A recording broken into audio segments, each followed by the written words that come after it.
keide mwireo kaundu kamwe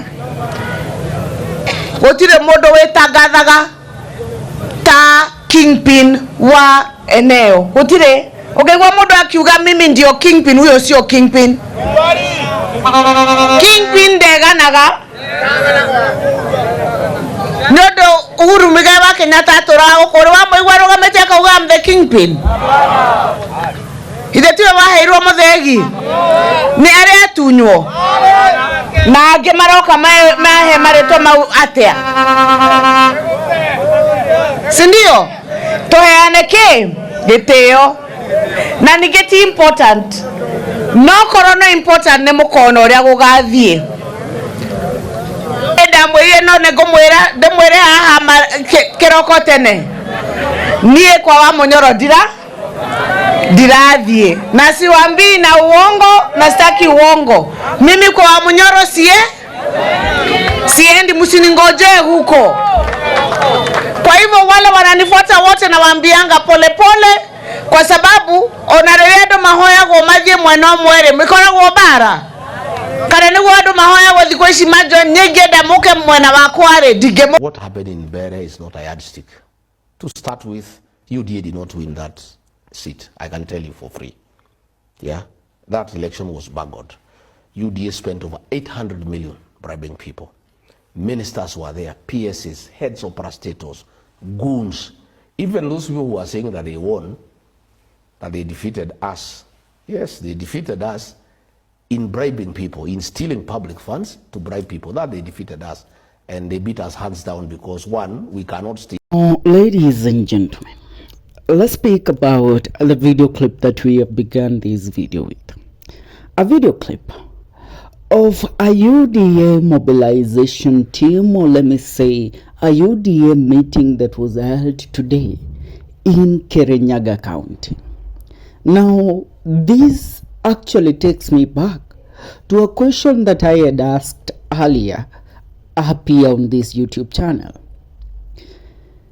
Did the people of the Mount Kenya hate William Ruto, or did they hate William Ruto's joining hands with the late former Prime Minister Raila Amolo Odinga? The movement of two-term and one-term has been a movement that has actually left us with so many questions than answers. Because, you know, they told us that William Ruto could never have supporters within the Mt. Kenya region. Now, according to what we are seeing in the video clips that are currently going viral, and more so the video clip of Kirinyaga County, it speaks another language. A language that you all now should understand. It's a language that tells us that the people of the Mt. Kenya region, those who that thought they would actually abandon a government that they put in place, they are not ready to do so. And not only that, remember, a few days ago, the governor of Kirinyaga County, Governor Waiguru, made a statement where he sent out a message to Rigathi Gachagua. She told Rigathi Gachagua that be warned if you thought that I will subscribe to your Wamunyoro and your one-term narrative.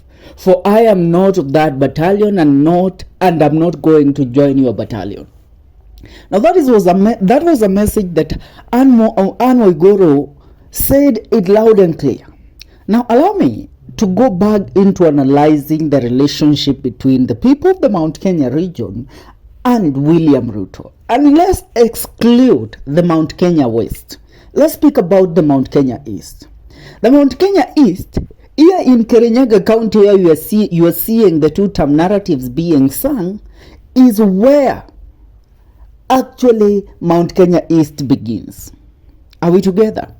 You know, in the last by-election that was conducted on 17th of November, and more so the part that it was conducted in the Mt. Kenya region was in Mt. Kenya East, mostly in Embu County, Mbarire North constituency. This by-election that was conducted in Mbarire North was the litmus paper of whether the people of Mt. Kenya region have actually given up on William Ruto and they are ready to follow Rigathi Gachagua in whatever way Rigathi Gachagua is going to lead them.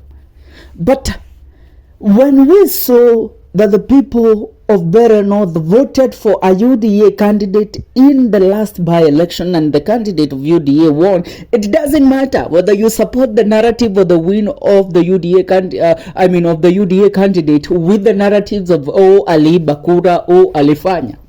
But let me ask you, if the people of Mbarire North that voted 90%, they believed that they cannot actually subscribe to William Ruto's leadership no more, and they voted 90% on the leadership of Rigathi Gachagua, or the candidate of Rigathi Gachagua and that of the United Opposition, then actually we should hata kama wangeiba kura kufikia point ambapo wangepata kushinda, but they actually won.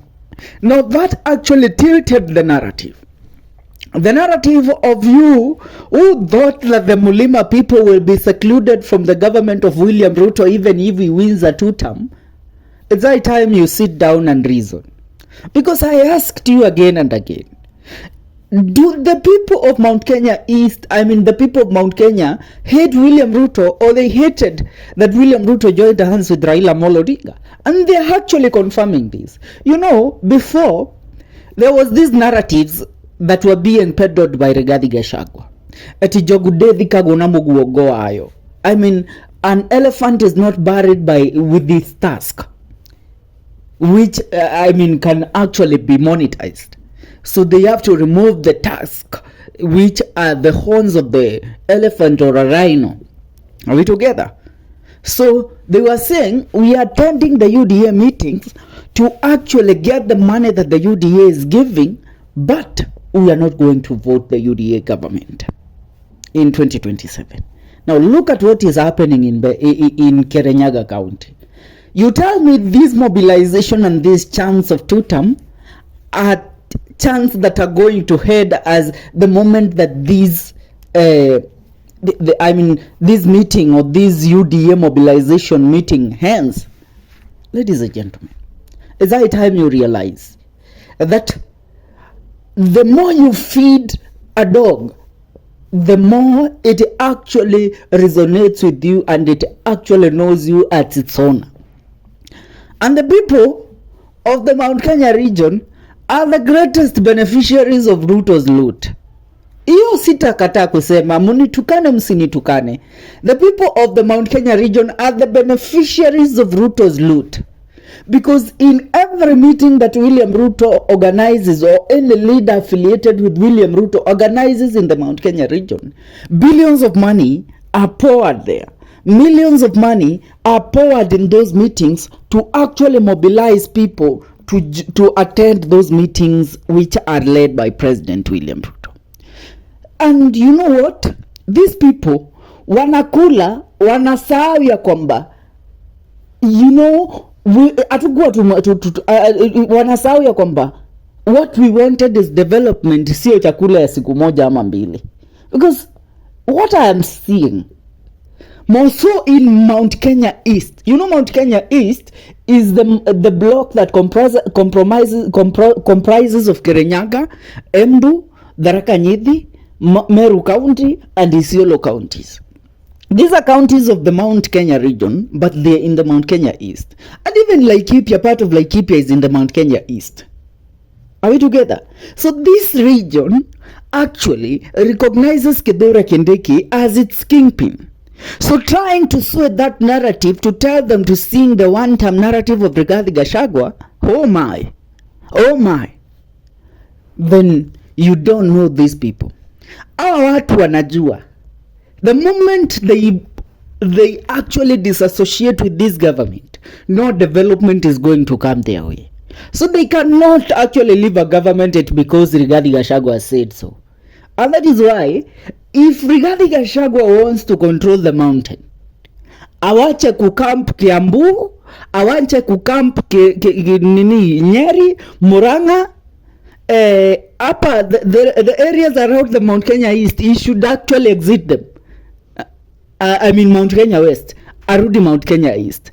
Akampu kwa Meru, Tharaka Nithi, Embu, Kirinyaga, Laikipia, Isiolo. And that is where he can, if he controls those regions, if he takes the grip that Kithure Kindiki and William Ruto have in those regions, then Rigathi Gachagua will be the kingpin of the Mount Kenya region. But as long as those people are out there seeing Rigathi Gachagua, what he does ni kujihusisha na interviews za kila siku na kuimba one term kila siku without an agenda, he will be up for a treat. He will be up for a treat. Ladies and gentlemen, nauliza na nitazidi kuuliza ile swali. Do you think that the people of Mount Kenya hated William Ruto, or they hated that William Ruto joined hands with Raila Amolo Odinga? Because now, since Raila Amolo Odinga is out of the picture, we are seeing that actually these people have returned back to William Ruto, starting with the voting of Bere North. Na hizi nyimbo sasa zinaendelea huko Kirinyaga. Hamtatuambie eti walikuwa wameenda huko kupokea pesa peke yake? Si walipokea pesa Bere North na wakapigia candidate wa William Ruto kura? I would love to hear your sentiments in regards to this matter. Leave your comment on the comment section. See you in our next video. This is the Kenyan Daily Report.